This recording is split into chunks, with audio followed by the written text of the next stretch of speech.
मणिपुर नाम के गांव में राहुल और पारो नाम के दो दोस्त रहते थे। राहुल और पारो एक दूसरे को पसंद करते थे। कुछ साल बाद दोनों शादी करने वाले थे। राहुल एक सॉफ्टवेयर कंपनी में काम करता था। उसे जितनी भी सैलरी मिलती वह ज्यादातर पैसे पारो के लिए तोहफे खरीदने में लगा देता। एक दिन दोनों आपस में बात कर रहे थे। पारो, मेरी कंपनी में थोड़ी परेशानी चल रही है। बॉस ने कहा है अगले 3-4 महीने में कम पगार देंगे। क्यों, अचानक से तुम्हारी कंपनी में क्या हो गया? लॉकडाउन की वजह से हमारी कंपनी को बहुत नुकसान हुआ है, इसलिए उन्होंने ये फैसला किया है कुछ महीने सबकी तनख्वाह में से कुछ पैसे काट लिए जाएंगे। तुम जो मुझे हार दिलवाने वाले थे उसका क्या होगा? वे मैं तुम्हें कुछ महीने बाद दिलवा दूंगा। अभी फिलहाल मैं तुम्हारे लिए एक जोड़ी जूते लाया हूँ। मेरे पास बहुत से नए जूते पड़े हैं, इन जूतों का मैं क्या करूँगी? ये तुम वापस कर देना। पारो, तुम इसे ले क्यों नहीं लेती? कभी कभी पहन लेना। मैंने कहा ना, मुझे नहीं चाहिए, मुझे बस हार चाहिए। मैंने अपने सभी दोस्तों से कह दिया था इस महीने तुम मुझे हार देने वाले हो। अब मैं उनसे क्या कहूँगी? माफ करना पारो, तुम्हारा ये व्यवहार मुझे बिल्कुल भी पसंद नहीं आया। हम इतने दिनों से साथ हैं और तुम एक हार के लिए मेरे साथ इस तरह का बर्ताव कर रही हो। हाँ, तो फिर क्या करूँ? तुम्हारी आरती उतारूं क्या? जाओ यहाँ से, मुझे तुम्हारी शक्ल भी नहीं देखनी। आज से तुम्हारा मेरा रिश्ता खत्म। हाँ, जा रहा हूँ। पहले पता होता तुम इतनी लालची हो तो कब का तुम्हें छोड़ कर जा चुका होता। विक्रम की गर्लफ्रेंड कितनी अच्छी है, वह हमेशा उसका ख्याल रखती है और जरूरत पड़ने पर उसकी मदद भी करती है। तो फिर उसके पास ही क्यों नहीं चले जाते? जाओ यहाँ से, गधे कहीं के। दोनों गुस्से में अपने अपने घर की तरफ जाने लगते हैं। उस गांव में एक बड़ा सा पीपल का पेड़ था, जिस पेड़ पर एक खतरनाक चुड़ैल रहती थी। चुड़ैल लालची लोगों को सोने का लालच देकर पेड़ के पास बुलाती और उन्हें काट कर भूत बना देती। चुड़ैल पेड़ के ऊपर से राहुल और पारो की लड़ाई देख रही थी। मिल गया मेरा शिकार। काफी समय से मैं ऐसे ही एक इंसान को ढूंढ रही थी। अब मैं इसे एक चुड़ैल में बदलकर पूरे गांव में राज करूंगी। राहुल के चले जाने के बाद पारो को पीपल के पेड़ के नीचे कुछ चमकता दिखाई देता है और पारो उसे देखने के लिए पेड़ के पास जाती है। अरे, ये पेड़ के नीचे क्या है? दिखने में तो कोई सोने की चीज लगती है। आज तो मेरी लॉटरी लग जाएगी। पारो जैसे ही उस चीज को उठाने के लिए जाती है, तभी पेड़ से चुड़ैल उतरकर उसे काट लेती है और फिर से पेड़ के ऊपर जाकर बैठ जाती है। अरे बाप रे, दादा रे, मैया रे, ये किस जानवर ने मुझे काट लिया? चुड़ैल के काटने के बाद पारो भी एक चुड़ैल में बदल जाती है। पारो चुड़ैल बनकर हर रात गांव के रास्ते पर घूमने लगती है। उसे जो कोई भी दिखाई देता वह उसे शॉपिंग पर ले जाने को कहती। एक रात पारो जब रास्ते पर घूम रही थी, तभी एक ऑटो वाला वहाँ आकर रुकता है। मैम साहब, आपको कहाँ जाना है? हाँ, मुझे शॉपिंग पर जाना है। क्या तुम मुझे ले चलोगे? अरे बाप रे बाप, ये तो एक चुड़ैल है। ये मैं किसके चुंगल में फंस गया? तुम मुझे देखकर डर क्यों रहे हो? चुपचाप मुझे शॉपिंग कराने लेकर चलो। अरे नाच पीटी मेम साहब, इतनी रात में सब दुकानें बंद है। तुमने मुझे गाली दिया? तुम्हारी इतनी हिम्मत! माफ करना, मैं डर के मारे थोड़ा इधर उधर निकल जाता हूँ। सब दुकानें बंद हैं, शॉपिंग नहीं करवा सकता, तो फिर तुझे मरना होगा। मरने के लिए तैयार हो जाओ ऑटो वाले। अरे चुड़ैल जी, मेरे छोटे छोटे बच्चे हैं, मुझे मत मारो, मेरी बड़ी बड़ी बीवियां हैं।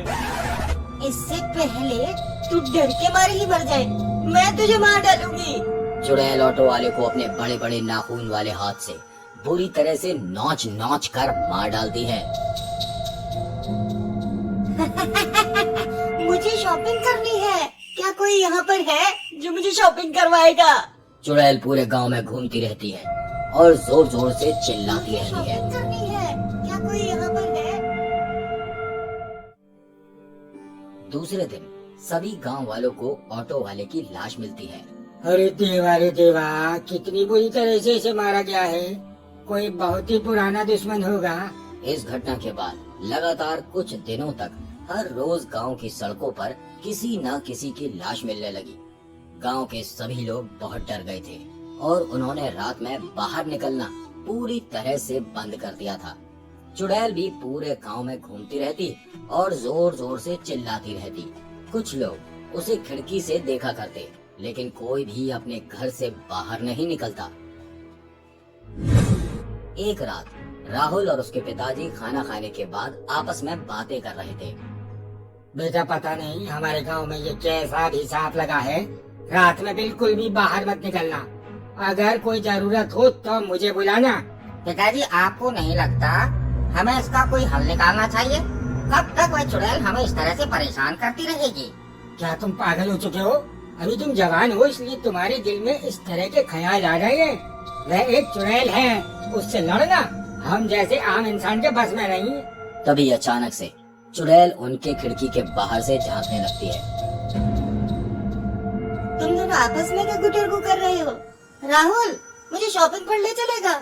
मुझे शॉपिंग करनी है, बहुत सारी शॉपिंग, और एक हार भी चाहिए। ये तो बिल्कुल पारो जैसी बात कर रही है। गोली मारो अपनी पारो को। नासपीटी चुड़ैल, तुझे और कोई घर नहीं मिला? हमारे घर में टाका झाकी कर रही है। भाग यहाँ से, नहीं तो अभी तेरे सर के सारे बाल खींच लूंगा, फिर गंजी चुड़ैल बनकर घूमती फिरना। राहुल के पिताजी एक डंडा लेकर घर के अंदर से चुड़ैल को मारने लगते हैं। मार खाने के बाद चुड़ैल वहाँ से चली जाती है। पिताजी, मुझे लगता है वह पारो की चुड़ैल है। पारो बिल्कुल इसी तरह से बात करती है, और कई दिनों से मैंने पारो को देखा भी नहीं है। पारो है तो फिर जाओ देवदास बनकर उसके पीछे पीछे तुम भी भूत बनकर घूमो।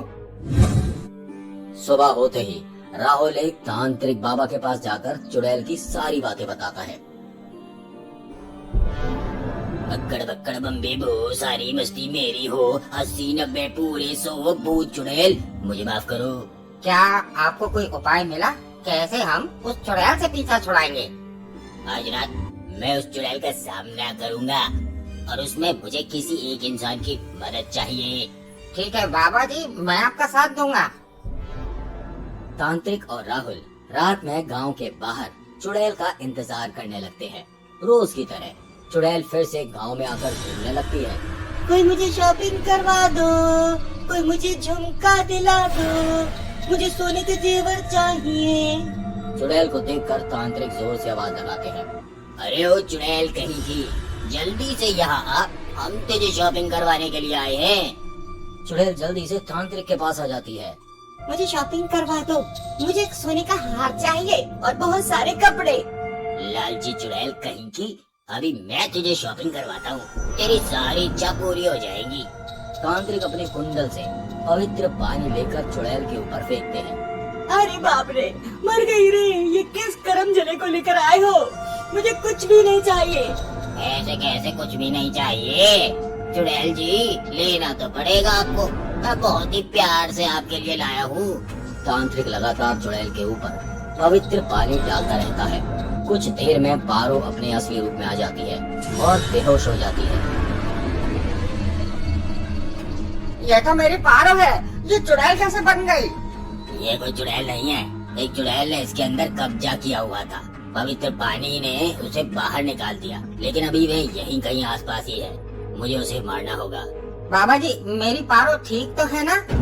जब तक मैं उस चुड़ैल को मार नहीं देता, तब तक तुम्हारी पारो की जान को खतरा है। तांत्रिक अचानक से मंत्र पढ़ने लगते हैं। अकड़ बक्कड़ बम्बे बो, 80-90 पूरे 100 में लगकर धाग, आज चुड़ैल निकल के भागी, आज चुड़ैल मेरे पास, ओम भट स्वाहा। तांत्रिक के मंत्र से चुड़ैल तांत्रिक के पास आ जाती है। मुझे माफ कर दो, मैं यहाँ से चली जाऊंगी। तांत्रिक चुड़ैल को अपने पवित्र पानी से भस्म कर देता है। चुड़ैल के भस्म होने के बाद तांत्रिक पारो के ऊपर भी थोड़ा सा पवित्र पानी छिड़क देता है। मैं कहाँ हूँ? मुझे क्या हुआ था? एक चुड़ैल ने तुम पर कब्जा कर लिया था, लेकिन अब तुम खतरे से बाहर हो। मुझे माफ कर दो राहुल, मैंने तुम्हें बहुत सताया है। अब मुझे मेरी गलती का एहसास हो गया। सुनो बच्चों, भूत और चुड़ैल लालची लोगों के आसपास घूमते रहते हैं। कभी भी ज्यादा लालच मत करना, नहीं तो फिर से तुम्हारे साथ ऐसा हो सकता है।